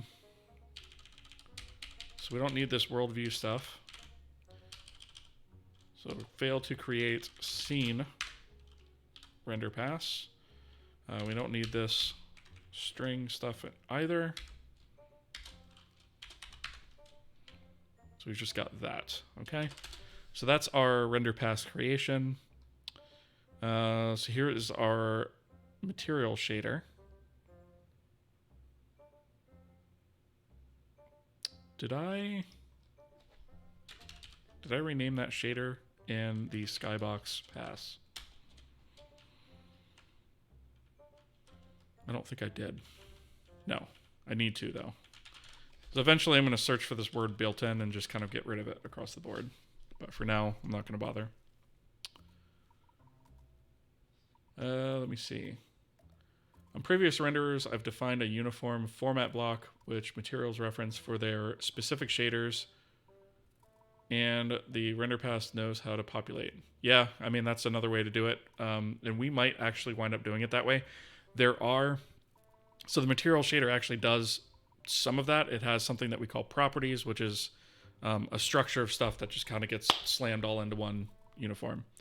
But it's also aware of what properties it has and doesn't have and stuff like that. What kind of material it has. So things with similar shaders have similar uniform formats. Yeah. It did help generalize things a little bit. Yeah, so it's generalized from the perspective of like our shader system is fully configurable through these configuration files. So we have these shader config files that look a little bit like this, which allows us to sort of configure what the uniforms look like.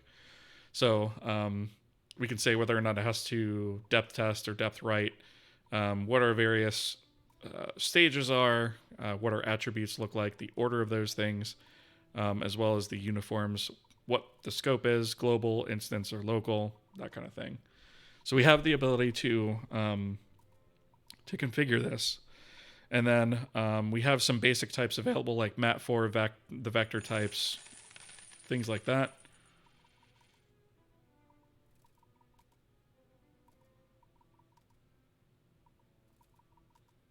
Why did the ASCII named philosopher get canceled? Because they... 100. What? Thanks for the 100 bits. I'm not sure what you mean, though. I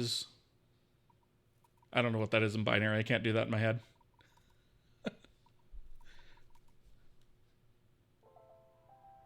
I'd have to... Yeah, I can't do that in my head. I've never been able to translate binary in my head. Concern Doge. I'm gonna look that up off camera.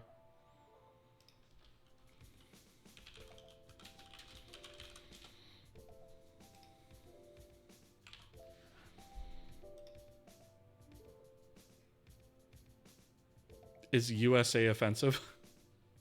Literally translates to USA. It's offensive to some countries. Absolutely it is. Yeah.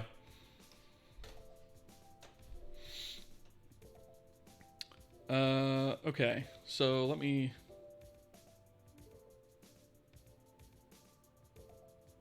Your tree sitter is almost all gray text, but you'll be strong and use it that way because speed is greater than beauty. Maybe it's your theming that's messed up or something? You find offense offensive. So do I. I'm offended by offense. Yeah, these shader config. We have all these basic types available. We can also determine if they're if they're samplers. But then for structs, for struct types, we can actually say struct and then the size of that struct, which in this case is like all of our lighting information, or in this case properties. So we can kind of do that too. So I found it to be pretty flexible.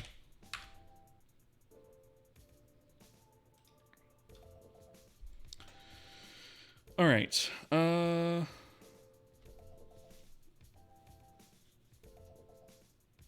think this is... I want to get rid of that. And this should be create. And this should be material shader resource. Yep. Okay, that makes sense. This needs to just be self pass. Okay, that makes sense. And this should be internal data, material shader.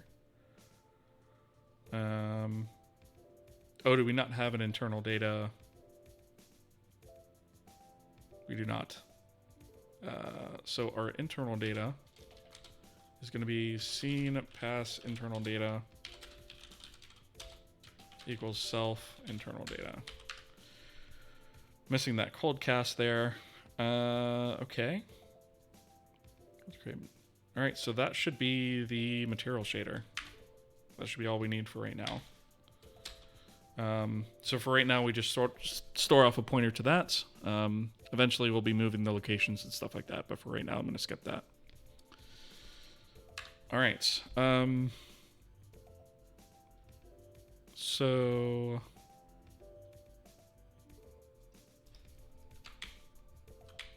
Let me go back to this guy. So we have the Skybox shader. We need the terrain shader. And I'm going to go ahead and grab the color 3D shader, which is our debug shader as well.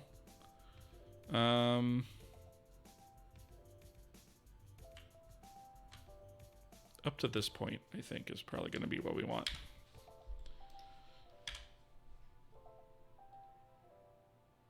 So shaders have slightly different formats and also a few unique push constants because you grouped some of the common uniforms into specific formats. Yeah, so I kind of have that with global versus instance versus local. They're just kind of like different scopes depending on how often they get updated.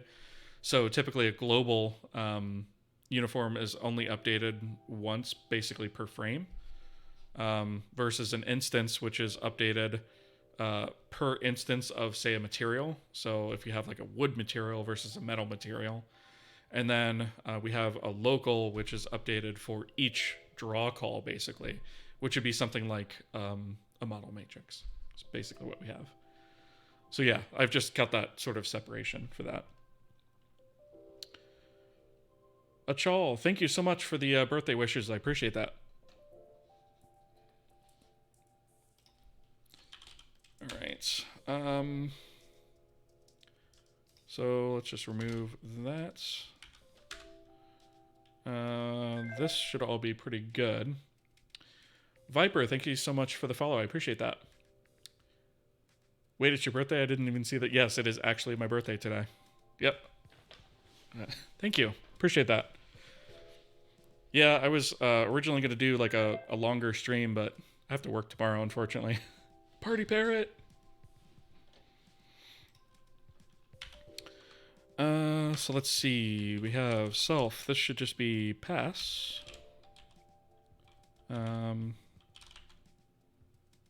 Okay. And we don't need this note anymore. In fact, we don't need this one either. And this should be internal data.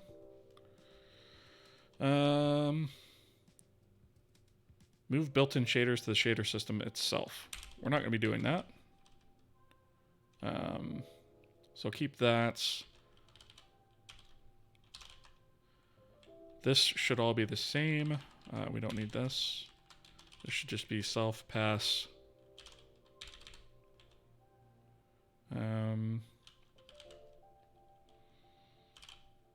This should be create, which I think I messed that up here too.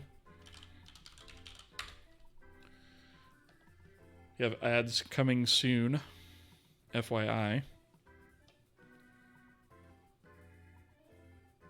Have you messed around with Inscriptum before? Not for several years. I messed around with it when it first came out. It's pretty cool stuff.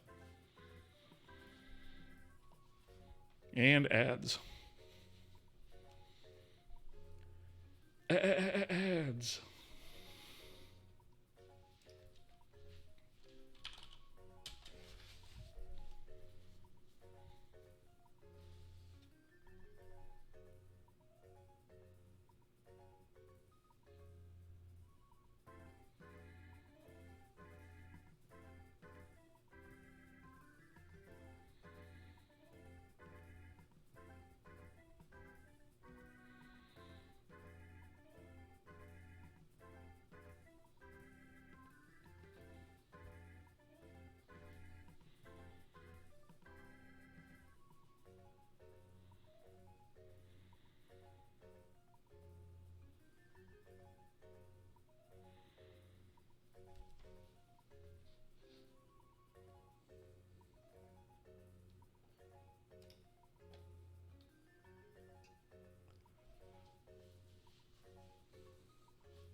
Just got another 10 seconds on ads.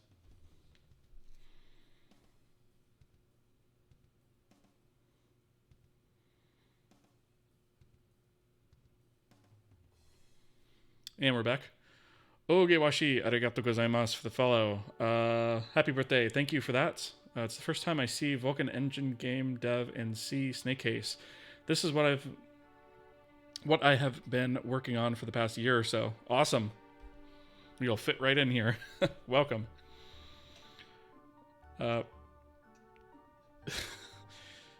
Weird trash can. What is going on with your ads in like all different languages, and your VPN must like really have Twitch confused. It's hilarious. It's very, very funny. All right, so I'm just going to finish this view up real quick. Internal data, color shader. This is going to be the same thing. And this is actually going to be the same thing as well. Okay, so now we have those uniform positions. Let's see. So we've loaded the shaders. That should be it that we have to do for that. So this is actually the initialization for that's done. Now we need to go to the render, on render, because we basically just need to implement all of this stuff.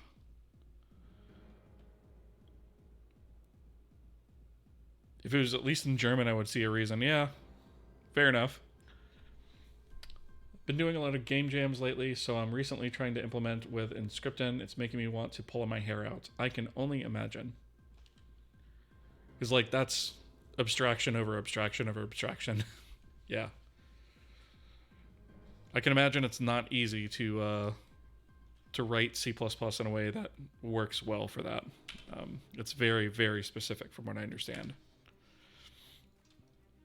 So the first thing I'm going to do here is I'm going to grab the render pass end and put that in first.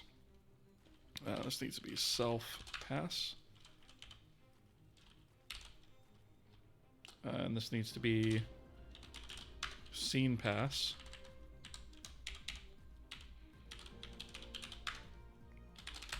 All right. And I think most of the stuff here is actually going to fall in line with what we do. So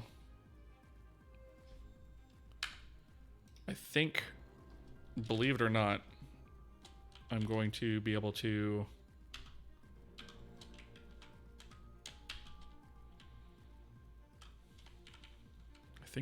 lift this right out of here and be 90% of the way there.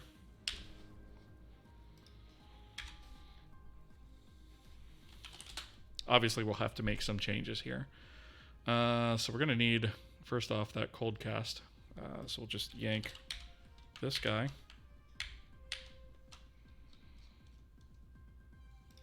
And I guess I'll do that here. So internal data. And then we need extended data as well. So scene pass extended data. We'll call this ext data. That needs to be a pointer. Is going to be self pass data ext data. So we have both of those, and then basically everywhere it says packet is going to be ext data. So this is going to be internal data, terrain shader ID. Find a generic way to request data such as ambient. So, okay, so this no longer applies because we're actually going to set that. So this is going to be internal data.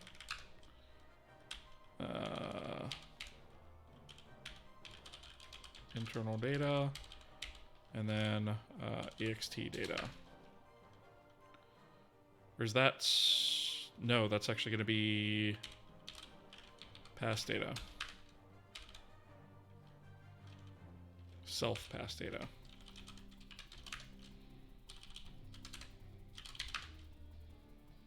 Right. This is actually going to be... I think this is actually also going to be self pass data. Was it not?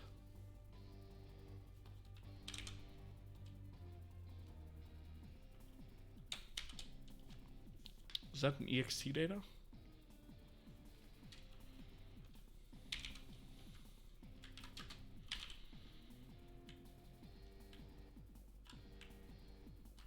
It was an ext data, render mode. Okay. All right, so it's going to be ext data. All right.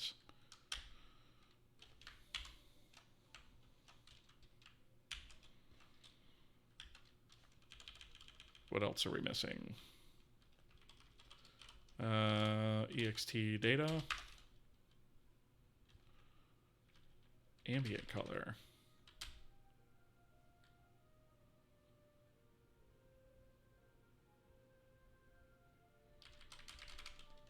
No, wait a minute.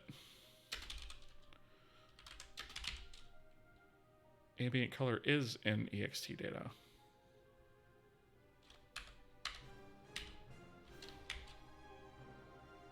Why is this bleating about that then?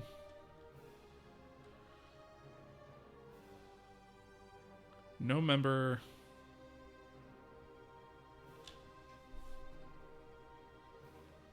No member named ambient color. Yeah, but it is there. What are you talking about?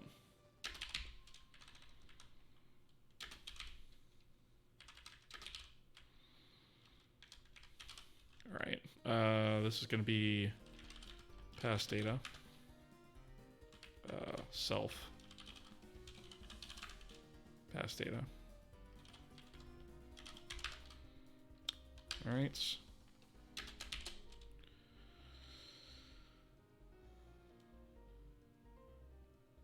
We have another packet in here somewhere. We do. XT data. Why is it still bleating about this?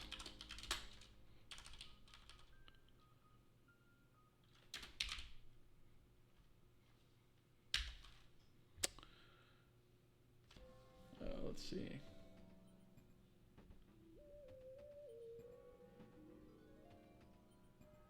Every library you use that just works fine normally, cooperating with very specific scripting browser quirks to make them work. Yeah, I can only imagine. That's probably a nightmare. You see what the LSP problem is now. It doesn't play nice with C++. It assumes it's a C file. Tree setter. People use tree setter with C++ all the time though, so that is my syntax highlighter, yes. Or are you talking to trash can?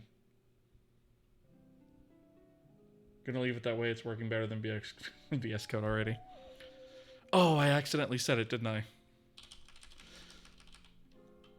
Coffee's gonna ban me from his stream now. So this is going to be self pass data projection matrix.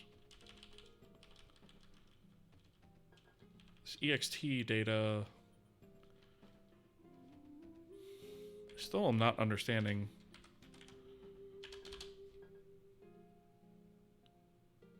Oh, I spelled color wrong on it. That's why.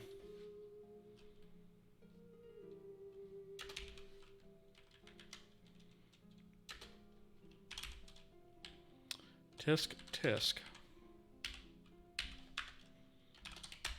That would be why. All right.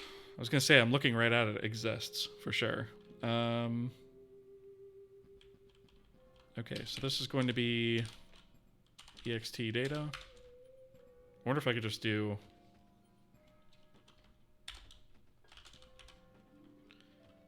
packet.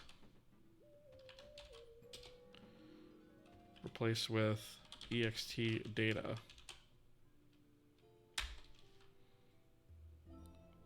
17 substitutions. Okay. Data is going to be internal data. This is going to be the same thing.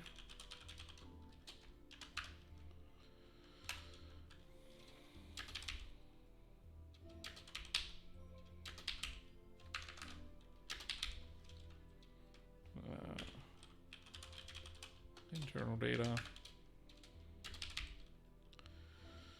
Let's see.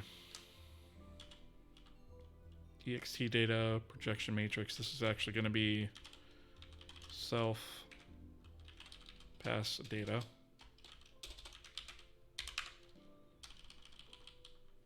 This will be the same thing. Self, oops, or self apparently. Pass data.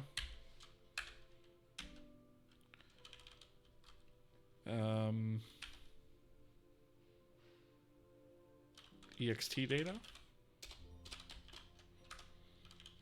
And then this will be self pass data. And wow, why didn't that one get picked up? ext data. Okay.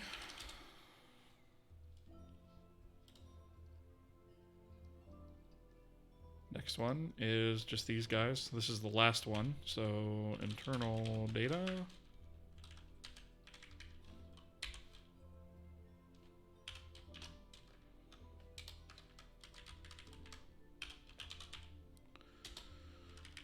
Right. This is going to be self pass data and self pass data.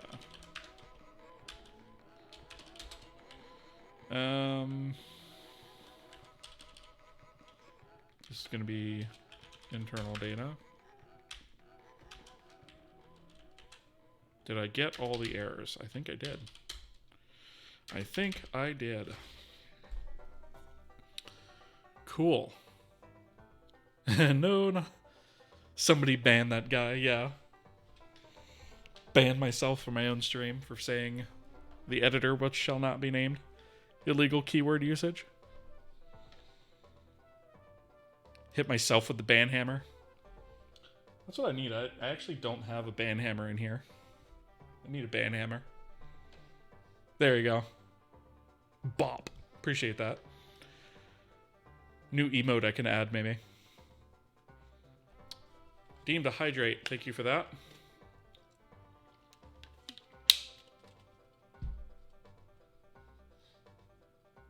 All right.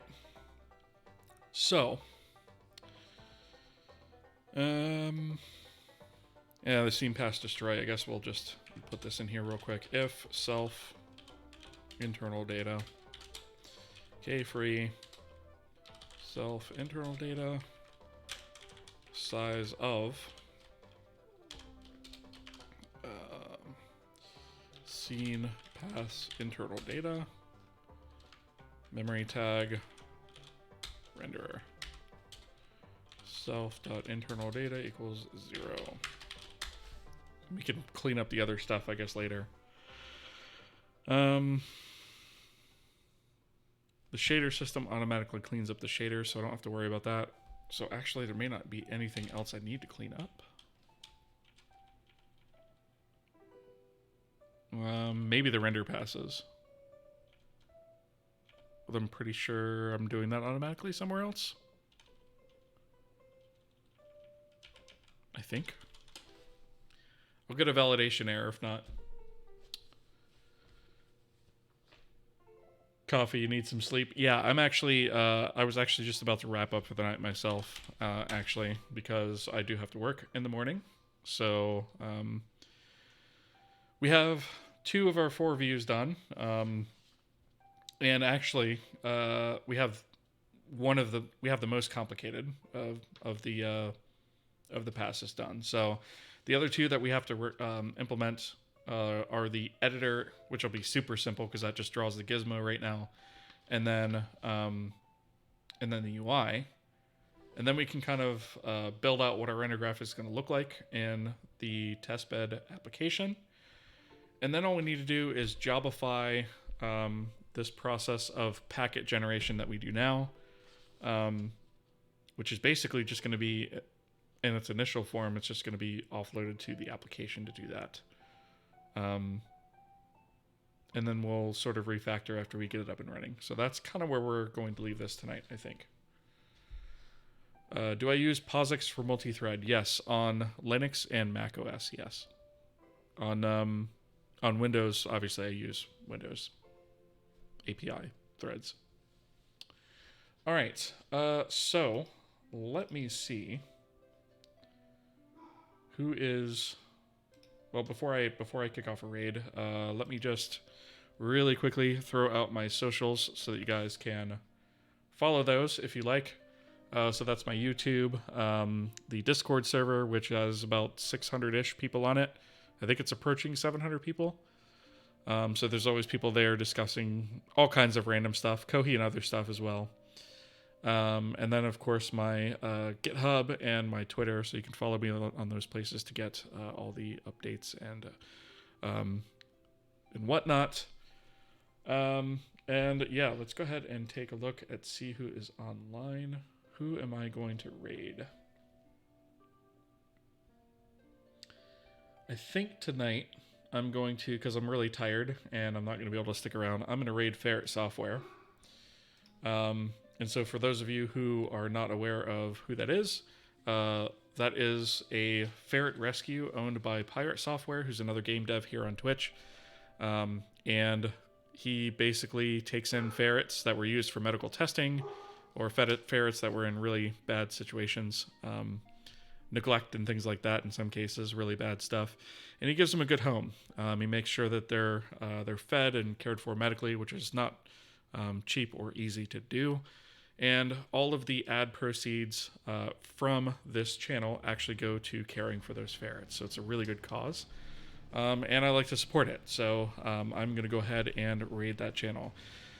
On that note, thank you guys very much for your support, following along, interacting. Tonight was a very interactive stream. I enjoyed it a lot. So it was great hanging out with you guys. And I will catch you guys next time. See ya.